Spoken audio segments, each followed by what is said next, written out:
Mrekullit natyrore në vendin tonë janë të shumta, por padyshim një prej tyre është edhe Dumreja e Elbasanit, e njohur si një nga perlat karstike më të bukura të Mesdheut. Mund të konsiderohet si një dhuratë e çmuar që i ka bërë natyra kësaj zone, ku 85 liçene karstike e kanë kthyer atë në një vend turistik të lakmueshëm për turistët vendas dhe të huaj.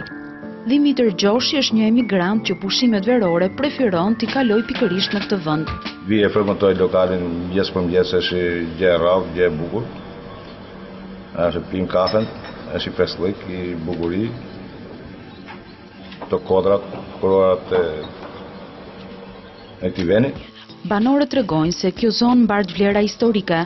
Sipas tyre, disa vite më parë liçeni i Seferajt u tha për shkak të thatësirës së madhe, por në pa dolën shumë vlera antike. Një nga këto ishte edhe një skulpturë e mbretëreshës Afrodit.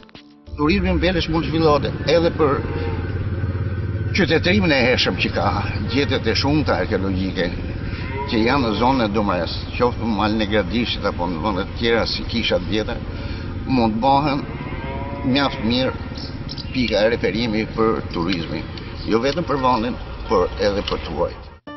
Por si shumë zona të tjera të vendit, problemi kryesor i saj mbetet infrastruktura. Një tjetër prioritet e Bashkisë Velesh është shndërrimi i unazës së liçenit ose më saktë pjesa juglindore e saj, kur dhe një projekt i përbashkët midis qarkut të Elbasanit dhe Bashkisë Velesh me PNUD-in për shndërrimin e unazës së liçenit në një zonë relaksi dhe një zonë qetësuese, duke investuar dhe duke e kthyer në një park qetësues për banorët e Belqit, por jo vetëm. Ndonse bashkia ka fituar një projekt prej 600 milion lekësh për shëtitoren rreth liçenit, kjo është pak për zhvillimin e turizmit dhe tërheqjen e turistëve.